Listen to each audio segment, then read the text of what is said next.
Mr. Chairperson, Emmanuel Ngobo, thank you, sir, for this opportunity for me to be part of this great conference where dynamics, challenges, solutions are being discussed around procurement and supply chain. I was not aware there's a difference, supply chain management and procurement, you know.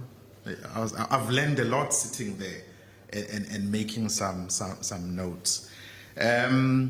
For those who might not know, I also come from a financial background. I graduated cum laude at some point on financial accounting as a major. Yeah, so I just never practiced in any way, shape or form as an accountant, Sandile. So the only accounting I know is through Excel and where's CG and some financial accounting modules. I mean digitized modules, that is. So the company that sponsors my foundation is the Resilience Group, of which I'm founder. It's good these days to have a company and then fund yourself, because if no one will fund you, you must fund yourself. All right. So Chairperson, Dr. Reddy, and many other members of the SIGFARO Council or committee in KZN, distinguished guests, Mzelankata Ncube, Professor Ncube, or pending professor. I took you seriously when you said that. Soon to be a professor. So prof to be, I think. Mr. Shezi, I'm thinking of Shez, you know. Shez Group, Mr. Shezi. I see many other familiar faces. Ladies and gentlemen, all protocol observed. Good afternoon.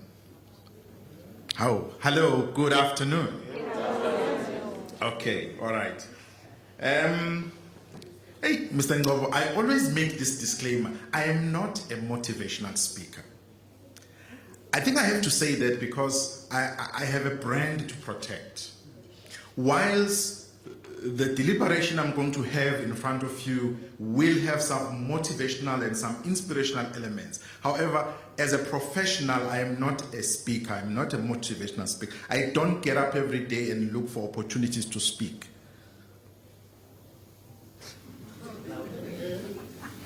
All right?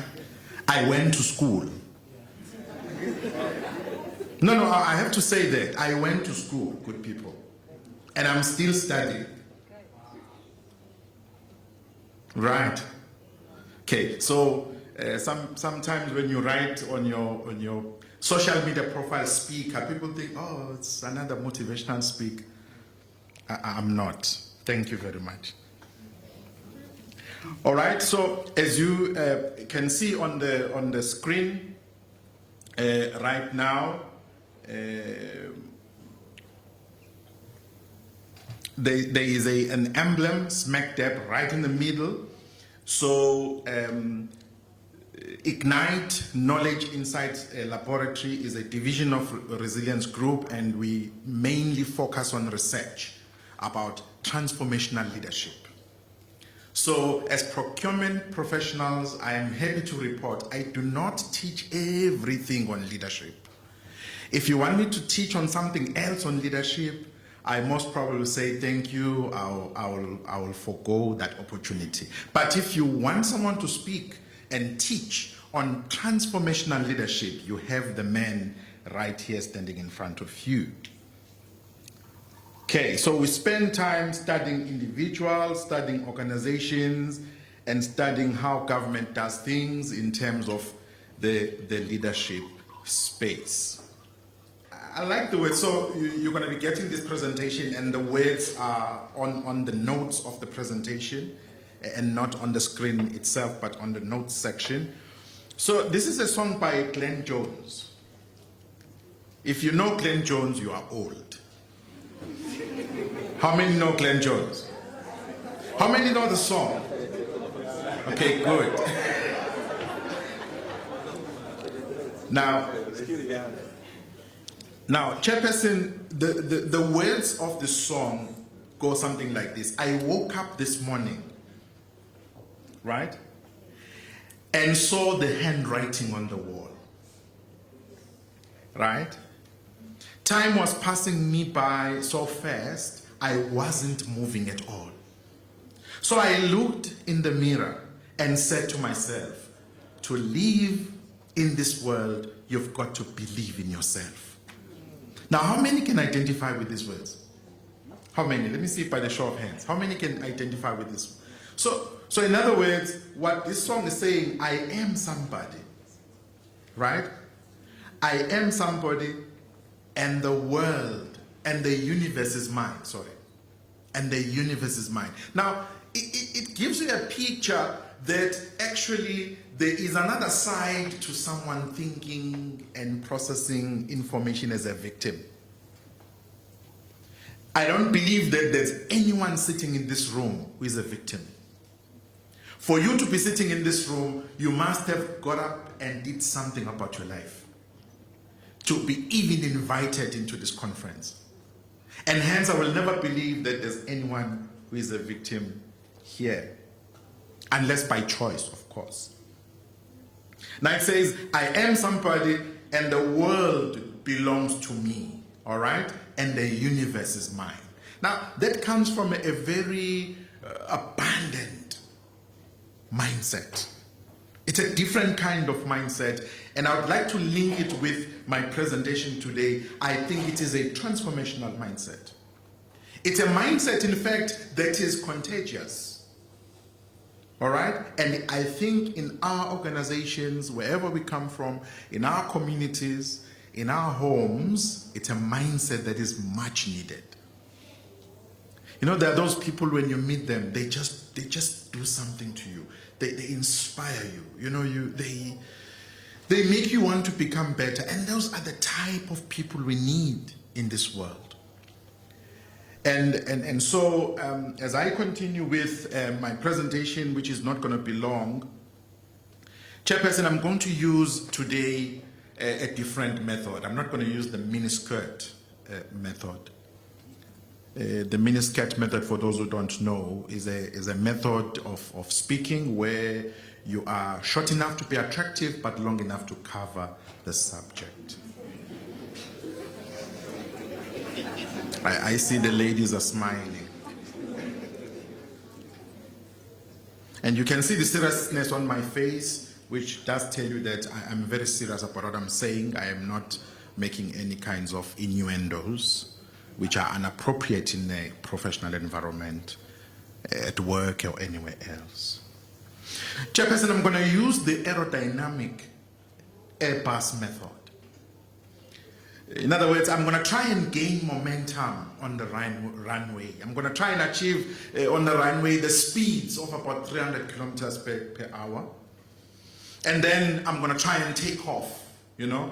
And as soon as I take off, I'm going to stay on that trajectory, and I'm going to try and land above the clouds and then cruise at speeds more than 600 kilometers per hour. So fasten your seatbelt. It is about to get hot in here.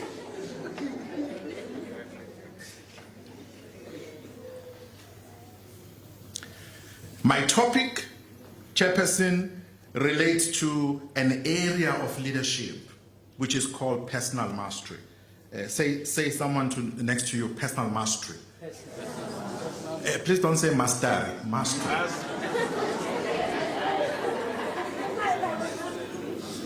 Mastery, personal mastery.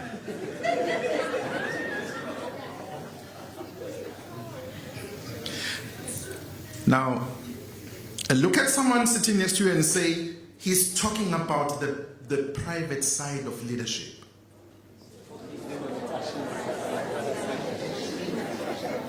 So this is the side that you cannot see. Look at me, look at me. It's the side that you cannot see. And I get this from one of the, authorities on personal mastery in terms of leadership, Stephen Covey, Dr. Stephen Covey, who says that as a leader, you have to be victorious privately before you are victorious publicly. Some leaders, not all, but some leaders, and I dare say most leaders, appear to be something in public, and if you were to follow them privately, they are not that. You know, there are people who are so disingenuous, so, cheap copy, such that they live one life at work and another after work.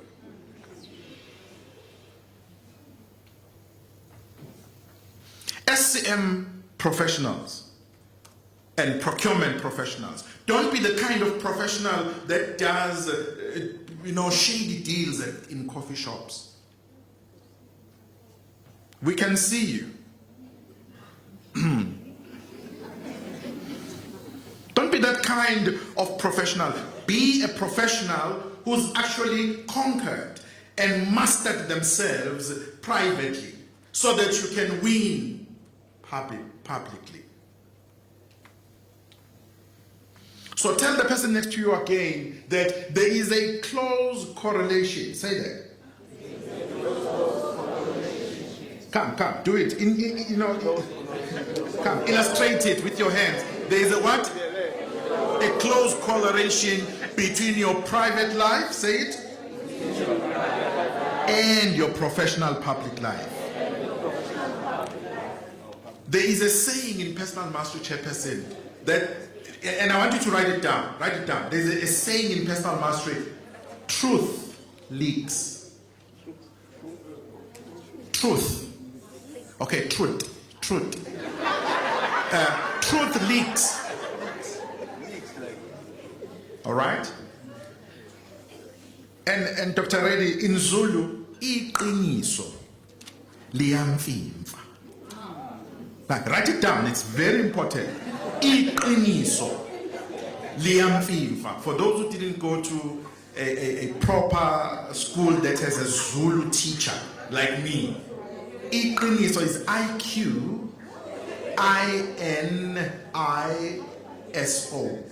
Iqiniso liyamfimfa. Now, what this means is, stop trying to be somebody you're not. It tends to, escape and then come out at the best of times. Be an original, be you. It is so much easier to be yourself. I find it so hard to pretend something that I'm not. Sometimes you forget because that's not you.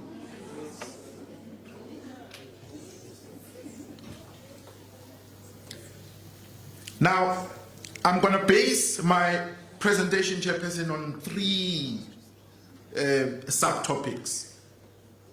So when we talk about personal mastery, we're talking about the software of the leader. Where's Sandile? We're talking about the software of the leader, number 1. Number 2, we're talking about the inner construct of the leader. Touch your chest area, the inner construct. Come, touch this part, the inner construct.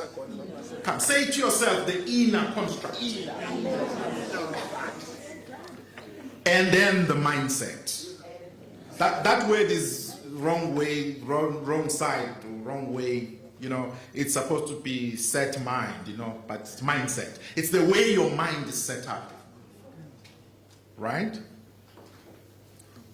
Now, software. What do we mean by software? Right? So by software we mean, it's the seed planted by the people that raised you. It's your nurture side of your upbringing. You are a product of your upbringing. And the sooner you forget that, the sooner you will lose the plot. You are a product of your upbringing. The BMW you drive, does it relate or does it correspond with the broken sofas at home? When I say home, I mean at your mother's house. If you were to die suddenly, God forbid, but if you were to die suddenly and we have to go back to where you come from, what would we discover?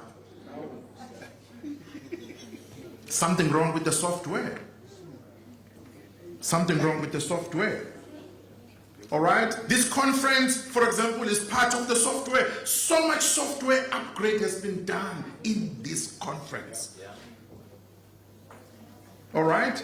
And this seed is planted by those who will mentor you, who will guide you, and so on. So, by design, software is intangible. It must be installed and it must be updated as it drives the hardware. So you can never be a supply chains professional.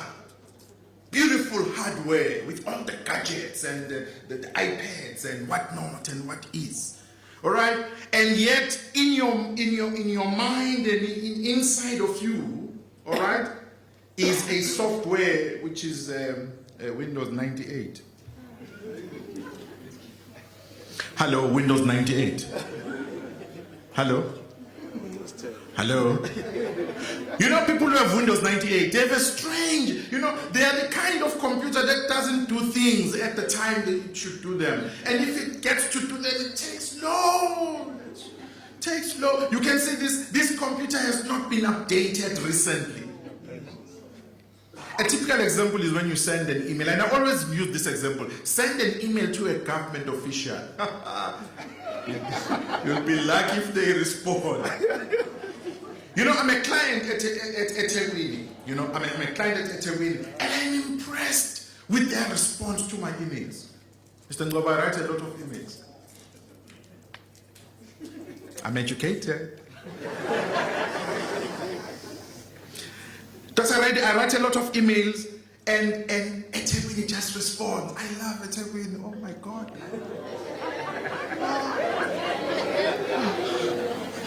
I'm in love.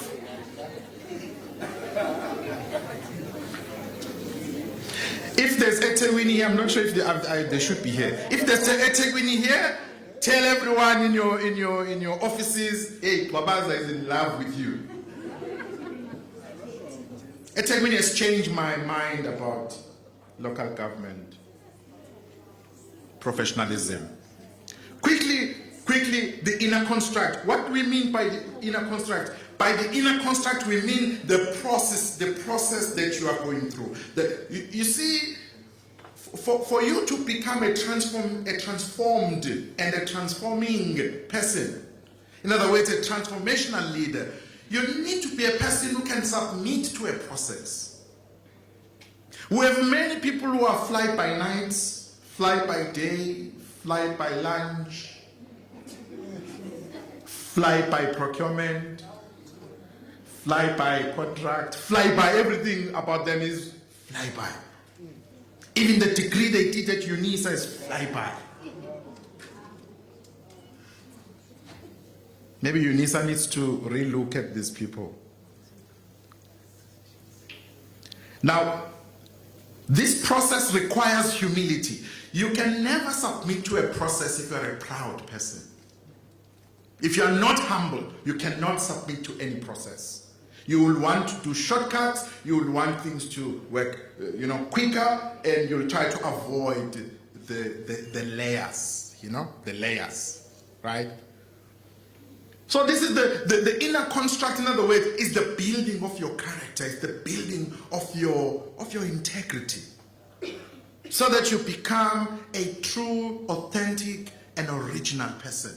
We need this kind of leader in our society today.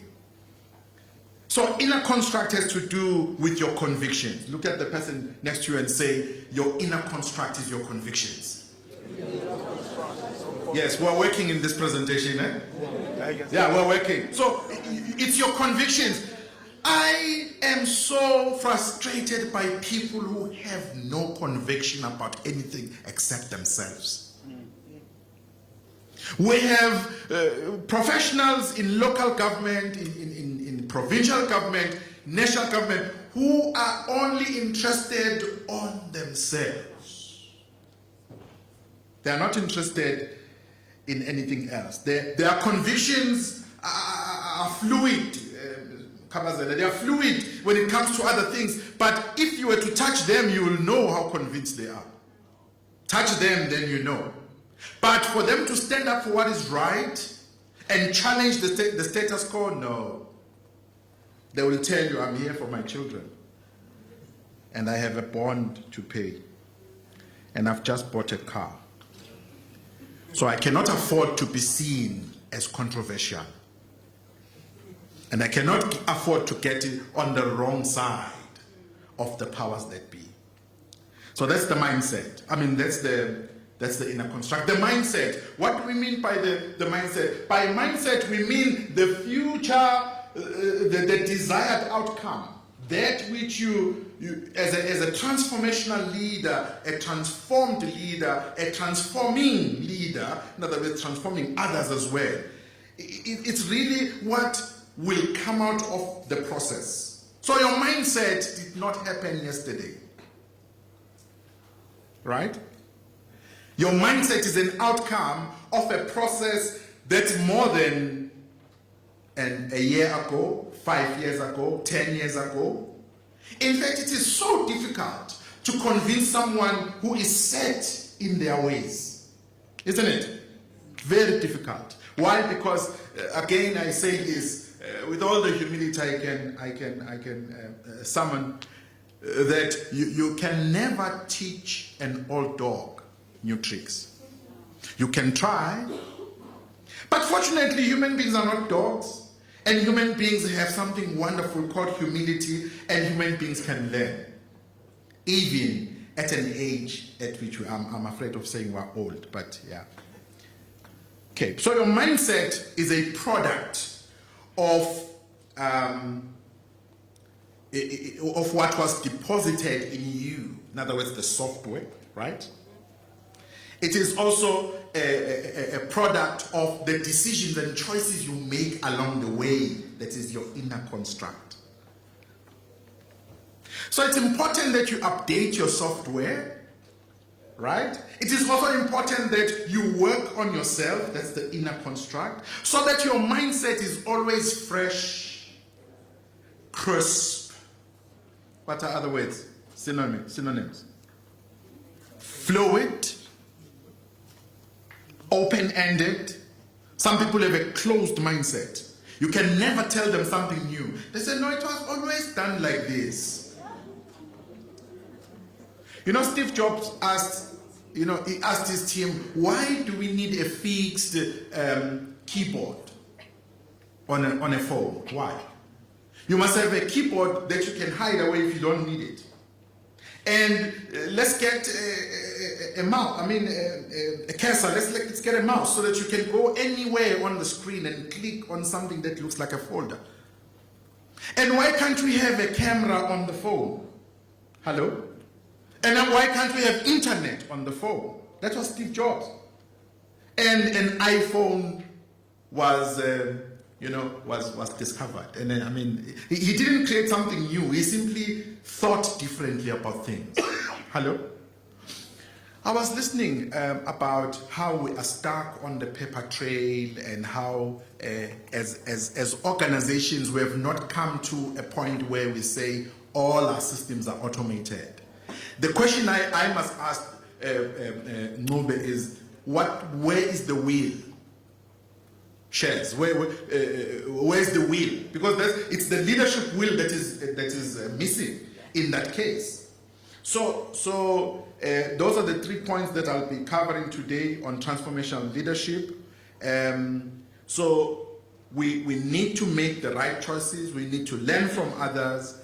But what is this transformational leadership, and how is transformation different from change? Look at the person next to you and say, transformation is not change. The two are separate. The two are separate and they are not the same. All right. So, Chairperson, to illustrate further that I did go to school, let's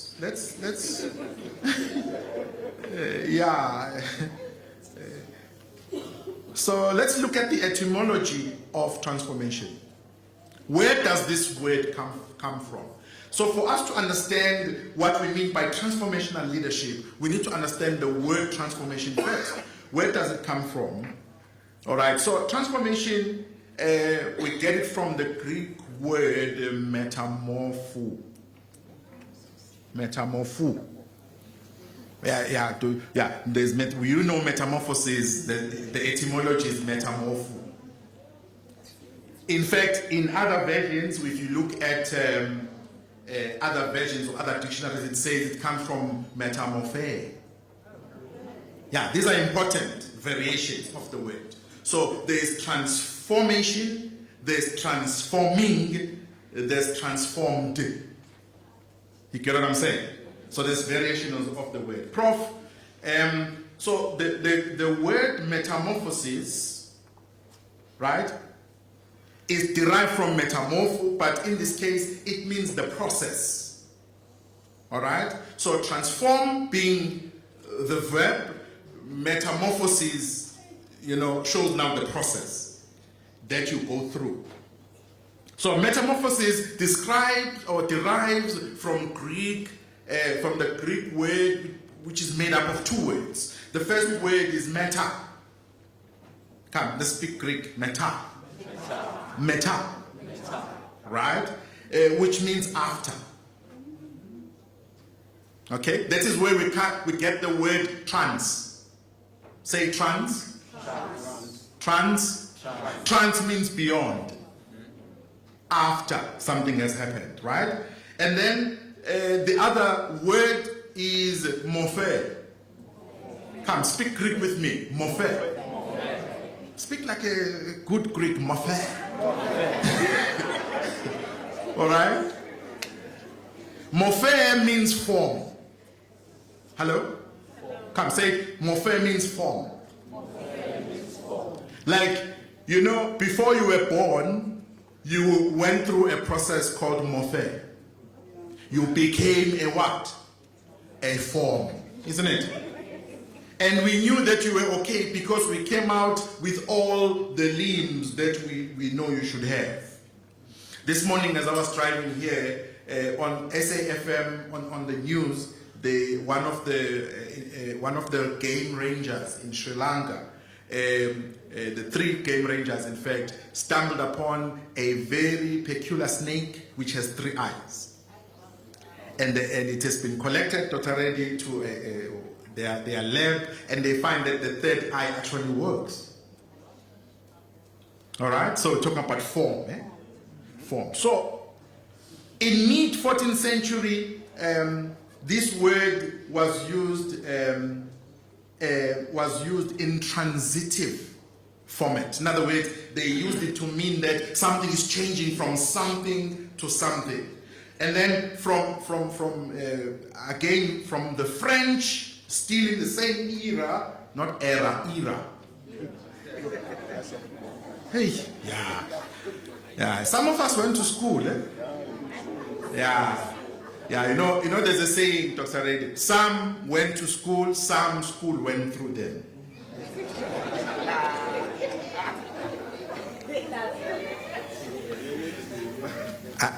At church, they don't like it when I say some pastors are called and some are called pastors. All right, so the French actually gave us the English equivalent. So the word transformation is not an English word, it's a borrowed term from French. It actually means, or in French it says transformare. Transformare. Transformare. Trying to speak French. Transformare, which means change in shape. All right? Change in shape. Now, it was in the 1590s that it was understood in a sense of undergoing a change of form. In other words, when we talk about a transformational leader, we are talking about a person who has undergone a change. When you experience this person, not physically, right? But when you experience this person in their ideas and how they interact with you and stuff like this, you cannot identify what they used to be now that they've transformed and become a transformed individual. And it also follows that when they transform, they become magnetic. Baba uzbute, say that to someone next to you. Baba uzbute. They become magnetic. Baba nenomfi. They become attractive. Yes, I went to school. Baba nenomfi. All right, lenomfi. This magnet, causes them to have a positive effect on others. Are you with me? Okay. So that is the phonetic or the Greek writing of the word, and that is the meaning of the word, right? Now, we've spoken about transformation. We understand that it is changing from one form to the other. But what is leadership? Because the topic is transformational leadership. But what is leadership? I consulted my good friend from my university days, Prof. Who knows the guy on the picture?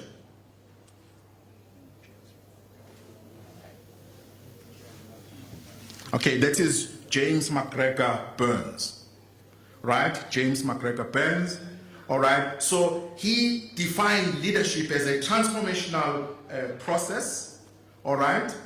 Where the leader and the team members both raise one another in morality, very important, and also in inspiration or motivation. Now, a little bit about McGregor Burns. He was a historian and a political scientist in the US. He was also a US presidential biographer and an authority on leadership.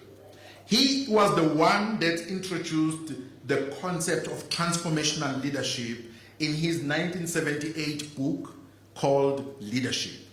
All right? Now, he makes a distinction, and he's famous for this. He makes a distinction between transactional leadership, which I heard a lot in this conference, Chairperson, and transformational leadership. So the question I need to ask you is, are you a transactional leader? Are you only interested in transactions? Or as Mr. Ngema, almost like Dr. Ngema, as Mr. Ngema spoke about, are you in the business of transforming South Africa? Or are you just interested in transactions? Now, another professor, which is Bernard M. Bess, he describes leadership as having to do with integrity, creating clear expectations. That's very important as a leader. Also, he says that leaders should be specialists in recognizing the good work done by their team. Have you had a leader that just doesn't praise you for anything? All they do, they specialize in finding you doing wrong. And guess what? They never find you doing right. It's not that you don't do right, they're just not inclined that way. A leader is the one, similar to what we've been doing in this conference, who agitates and disrupts the status quo. All right? And also, a leader is someone who is not interested in self-interest. All right? So, it's all about inspiration. And that's the primary work of a leader. Someone said recently, a leader is not the one who must make decisions. A leader is the one who creates a platform for people to make decisions. If you are making decisions, it means you've hired people, and instead of letting them work, you are now doing their work. So as a transformational leader, you've got to look at yourself in a different way. I cannot present about leadership without mentioning this icon. Dr. Nelson, Dr. Reddy Rolihlahla Mandela. All right? So he says that leadership is courage. Sometimes you need to lead from the front, and sometimes you must know when to lead from the back. All right? Sometimes you must also accept that in leadership you will create enemies. But he emphasizes something in a certain interview. He says you must create the right enemies, and also for the right reasons. if you have enemies because you're standing for what is right, that's a good enemy. And you are creating an enemy for the right reasons. So leaders must also know which friends to keep. Some people, as you work in the supply chain and procurement space, there's some friends that you must leave behind.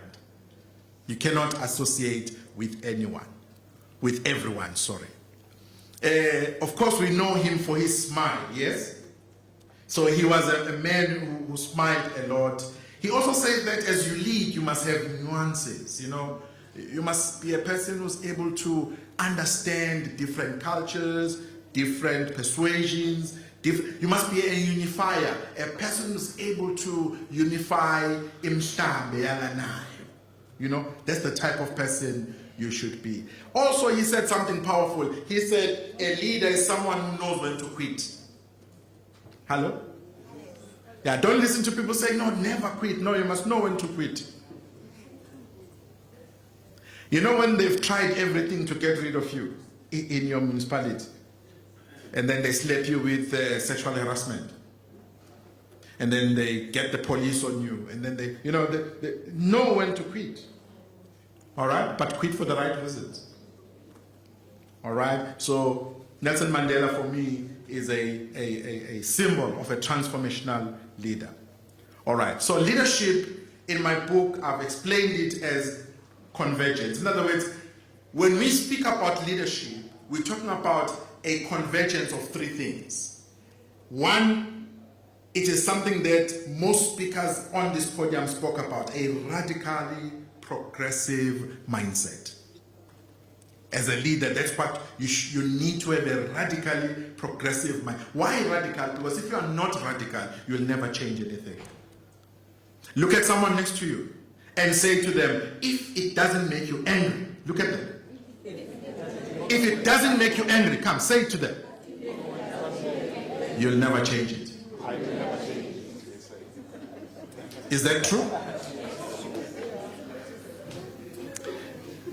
The second part of convergence is, that radical mindset. In the book, I agitate that it must be fused with your naturally born skills or talents. You can never, in other words, be passionate about something that is not part of your DNA. All right? And that's why you can tell when this person has passion for what they do and when they just do it because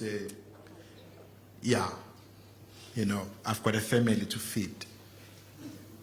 And then the third part is that once you've discovered that mindset and you have fused it together with your natural born talent, you then have to protect it with unshakable values. Look at the person next to you and say unshakable values. Now, shake a bit as you say it, unshakable values.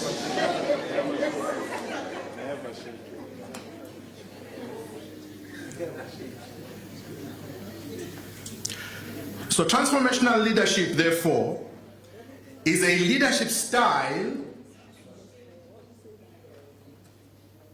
Transformational leadership, therefore, is a leadership style. Are you listening to this? I have to pause a bit because this is very important. This is a leadership style that is not just a style, chairperson, but a lifestyle. So transformational leadership is a leadership lifestyle that transforms individual team members, the social architecture of the organization, thereby making the organization as a system achieve above and beyond its mandate imperatives. And it all comes from an individual. All we need is one seed, one individual in an organization committed to transformation, their own personal transformation, which will inspire others to be transformed as well, and inspire those people to inspire others. All of a sudden, we've got a transforming and a transformed organization, because it is full of individuals who are transformed. Unfortunately, organizations today have permanently employed individuals. That's it. They are professional, yes. They perform, yes, but they are not transformed. They are not transformed. So from a totally different form to another totally different form. Now, as I conclude, few things I want to just highlight about transformation. Number one, transformation is an inside job. There is nothing that will transform you from the outside. Everything that must transform is inside you. Your thoughts, your beliefs, your attitude, the way you read information, the way you read situations, everything is inside you. Transformation is an inside job. In other words, you've got the material inside of you to transform. Notice that the caterpillar uses nothing from the outside as it transforms. Did you notice that? Nothing. Right? It moves onto a log. Did you notice? And then it hangs itself upside down. All right? It hangs upside down. In other words, right there, the emergence, right? The emergence of a flying attitude starts. Because from a caterpillar that moves, horizontally, it all of a sudden, as it transforms, what does it do? It launches itself vertically. Did you notice that? It's getting ready for the next stage of its life, where it's now going to what? Fly. So you can never move to the next level as an SCM professional with the old thinking, the same way of thinking. Number two, it sheds the outer layer with its colors. This is the cosmetics. Now it doesn't need the cosmetics anymore. You've got the qualification. What we want now is your genius. All right? You have the solutions, in fact, for this generation. You were sent on planet Earth because you have a solution for this generation. That's why you are alive now. You were not brought to Earth to have a qualification. But you were brought to Earth to serve the current generation with your genius. Inside of you are amazing ideas and amazing solutions for the problems we encounter today. Number three, it also gets rid of its legs, right? In other words, this is what I call the caterpillar capability, all right? Until a new green layer comes out on the outside, and then it stays in the cocoon, in the new cocoon. It stays until it is transformed completely. Now, what does this mean to us? All right? What does this mean to us? It means the following. That more than anything, transformation is personal. All right? And for it to be personal, what we need to realize is that the first level of transformation is self-discovery. I've got about 2 minutes to finish up my presentation. For you to transform at an individual level and become a transformational leader, you have got to discover who you are. Now, most of us, chairperson, have an other concept. We do not have a self concept. If in your upbringing you were robbed, you were robbed of your individuality, all right? That comes out in your young adulthood, in your adulthood, in your old age. It appears that you didn't have a good foundation about who you are. There are adults who are babies, and they are in charge of budgets. Believe it or not, they have. I promise you, they have financial accounting, auditing, and statistical qualifications. They are adults, but they are babies.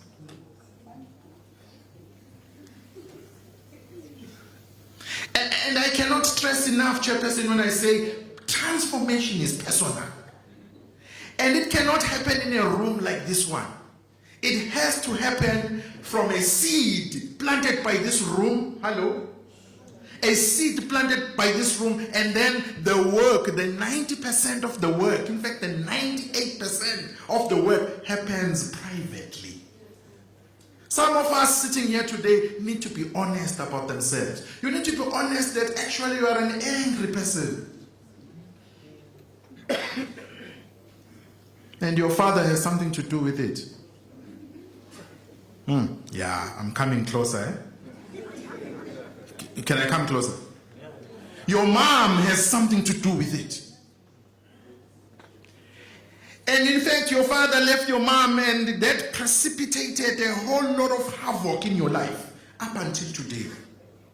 In fact, today you are even in a wrong profession because of that act done by your father so many years ago. Transformation is personal. It is private. And it is something you need to work on. Otherwise, you're going to be in the organization, but you're going to be an angry professional in that organization. With a bad attitude, with a victim mentality. And there is no policy that can solve that. Hello? There's no policy that can solve someone who is stuck in the past. Who is ready to become a butterfly, but is still creeping like a caterpillar.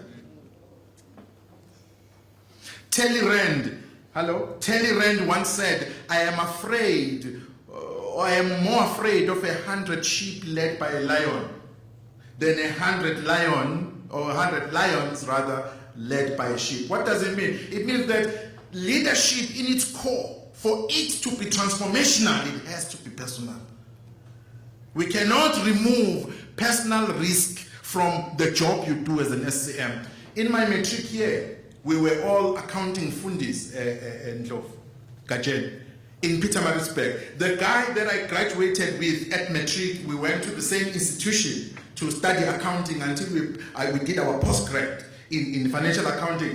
The guy was shot in Pietermaritzburg. He was a supply chain professional. They shot him dead. They waited for him at the gate and they shot him. 10 years down the line.